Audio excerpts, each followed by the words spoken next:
Bismillahirrahmanirrahim. Veş-şemsi ve duhâhâ.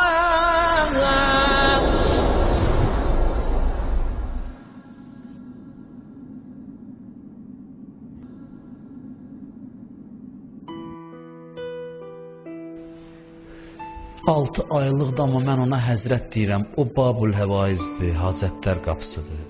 O Kərbəlanın, aşiqlərin eşqinin sənədidir. Batilin iç üzünü açan onun qanıdır. Bidəmil məzlum deyirlər.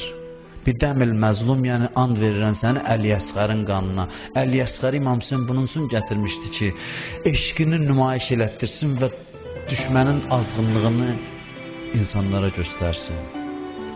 Kərbəlanın mən deyərdim ən ürək yandıran hadisələrindən biri Əli-Əsğər müsibətidir.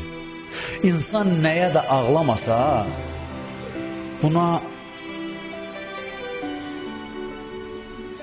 biganə qala bilmir.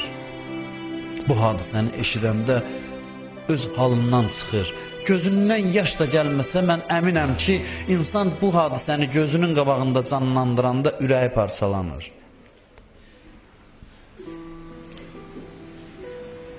Çox ağrılı hadisə idi. İmam Səccad əleyhissalama gəlib xəbər verdilər ki, ağa Muxtar Kərbəlanın intiqamını aldı. Muxtar sizin qatillərinizi bir-bir öldürdü. İmam Səccad birinci bilirsiniz nə soruşdu? Dedi, Hərmələ ilə neynədi? Hərmələ kim idi? Hərmələ Əli-Əsğərin qatili idi. İmam Səccad birinci onu soruşdu ki, Hərmələni neynədi? O qədər yandırmışdı əhl-i beyti Əli-Əsğərin müsibəti. İmam Hüseyn meydanda tək qalıb, fəryad eləyir. Həl min nasirin yansuruni. Çox məzlum idi İmam Hüseyn Aşura günü. Bir dünya namərdin əhatəsində tək qalmışdı. Allah eləməsin, haqq sahibi namərd adamların qabağında tək qala. Allah göstərməsin. Düşmən də olsa mərd ola, biraz kişiliyi ola, eybi yox. İmam Hüseyn tək qalıb bir dünya namərdin əhatəsində. Sahabə də yoxdur, day Əbəlfəz yoxdur. Day Əli Əkbər yoxdur. Mən istəyirəm bunu deyən təsəvvür eləyin ağanın halını. Təsəvvür eləyin ağanın halını. Fəryad eləyir, həlmin nasirin yansuruni. Bir nəfər yoxdurmu mənə kömək eləyən? Fəryad eləyir. Heç kəs cavab vermir. Cavab verməyəndə onda üzün tutur cənazələrə. Deyir, ay Zuheyr, ay Əbəlfəz, ay Əli Əkbər, hardasız? Qalxın, Peyğəmbər hərəmin müdafiə eləyin. Peyğəmbərin oğlunu müdafiə eləyin. Bu dəmdə dillər Əli-Əsğərin ağlamaq səsi gəlir xeymədən.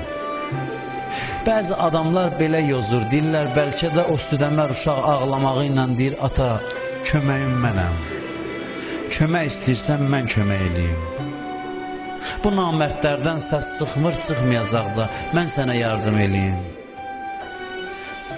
Deyirlər, İmam Hüseyn qayıdır xeymiyə, Həzrəti Zeynəbə deyir, südəmər uşağımı gətir, onunla vidalaşın. Uşağı alır qucağına, dayanır düşmən müqabilində. Deyir, bəs bu uşağın günahı nədir? Mənlə vuruşursa bunun günahı nədir?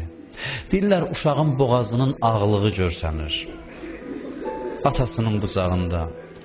Ömər Səd baxır Hərməliyə. Hərməliyə baxır, yəni nə dayanmısan, vur. Hərmələ soruşur, atasın vurum ya övladın uşağın? Deyir, boğazının ağlığını görmürsən? 3 dənə 3 şöbəli ox gətirmişdi, deyirlər Hərmələ Kərbəlaya. 3 dənə 3 şöbəli ox ağırdı, onun yarası çox ağırdı. Birini Əbəlfəz ağaya atdı, atdan yerə salan o ox oldu Əbəlfəz ağanın. Birini Aşuranın rozəsidir, İmam Hüseynin qəlbinə sancıldı, İmam Hüseyni yerə yıxdı. İndi siz təsəvvür eləyin, bir ox ki Əbəlfəzi atdan yerə sala, gör Əli-Əsğərə neyniyər.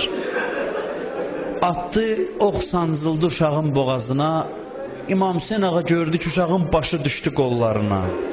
Elə bil az qalır boynundan üzülə. Belə vəziyyətdə.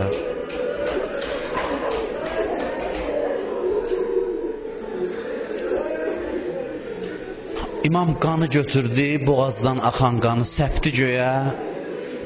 Dedi, ilahi bu qurbanı məndən qəbul elə.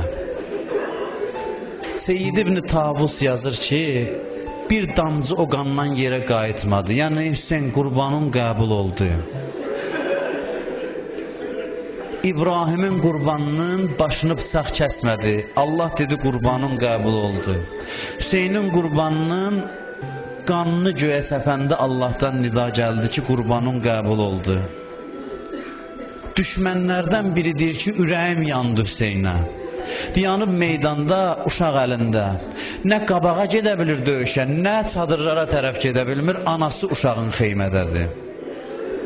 Biraz dayandı ağa, qayıtdı, gəldi. Birinci Zeynəb gəldi qabağa, gördü Hüseyn gəlir, 6 aylıq uşaq oxlanan vəziyyətdə onun qucağında. Gəldi, bu sözü dedi ki, Hüseyn saralan rəngüvə bacın qurban. Hüseyn bu uşağın günahı nə idi? Bunu niyə belə elədilər? İmam Hüseyn dedi, bacı al bu uşağı məndən, apar anası Rubaba təqdim elə. Ən çox ürəyimi mənim yandıran bu mənzərədir ki, Zeynəb Əlyəsqər qucağında gedir uşağın anası Rubabın xeyməsinə. İmam Hüseyn də gəlir dalıcan. Özü gəlmir, Zeynəbə verir. Zeynəb gəlir, Rubab eşidir, xeymədən çölə çıxır. Çıxan kimi görür uşağı yaralı vəziyyətdə bibisinin qucağında. Uşaq ölüb, dünyasını dəyişib. Uşağına baxanda birdən gözü İmam Hüseynə sataşır. Görür İmam Hüseyn arxada dayanıb, başını salıb aşağı. Deyir, Rubab uşağı götürmür Zeynəbin qucağından. Gəlir, dolanır İmam Hüseynin başına. Deyir, ağa, başını niyə aşağı salmısan? Ağa, xəcalət çəkirsən, məni anan Zəhra yanında istəyirsən xəcalətli eləyəsən. Məgər mənim sözüm var. Hərə bir igid gətirib qurban verə, mənim bu 6 aylıq əskərim sənə fəda olsun, canım sənə fəda olsun, nəyim var sənə fəda olsun. Dolanır İmam Hüseynin başına. Belə bir xanım idi Rubab. Şamda Zeynəb deyir, girdim Rubabın xeyməsinə, gördüm boş beşiyi qoyub qabağına, ana necə oxşayar balası. Deyir, Əli, bir vaxt su istədin, suyum olmadı verəm. Süd istədin, südüm olmadı. İndi gəl, südüm də var, suyum da var, sən hayandasan. Deyir, ağlayır. Yazırlar, İmam Hüseyndən sonra bir dəfə də sərin su içmədi. Soruşdular, Rubab niyə? Dedi, mənim Hüseynim susuz öldürüldü. Günün istisində kölgədə oturmazdı, gedib gün qabağında oturardı. Xanım, niyə kölgəyə keçmirsən? Mənim Hüseynim gün qabağında can verdi. Mədiniyə gəldilər. Deyirlər, Mədinəlilərin adəti var, bir adamı yasdan çıxartmaq üçün ona kəniz bağışlayarlar.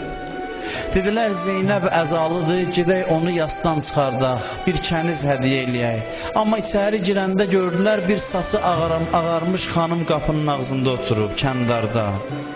Həzrət Rubabı gördülər. Onu kəniz saydılar. Gəldilər Zeynəbə, dedilər, xanım, sənə kəniz hədiyyə eləmək istəyirdik, amma gördük kənizliyi dəyişmisən. Zeynəb baxdı, yana dedi ki, bir iştibahız ilə qəlbimi kebab elədiniz, evin əzizi odur, siz kəniz hesab elədiniz.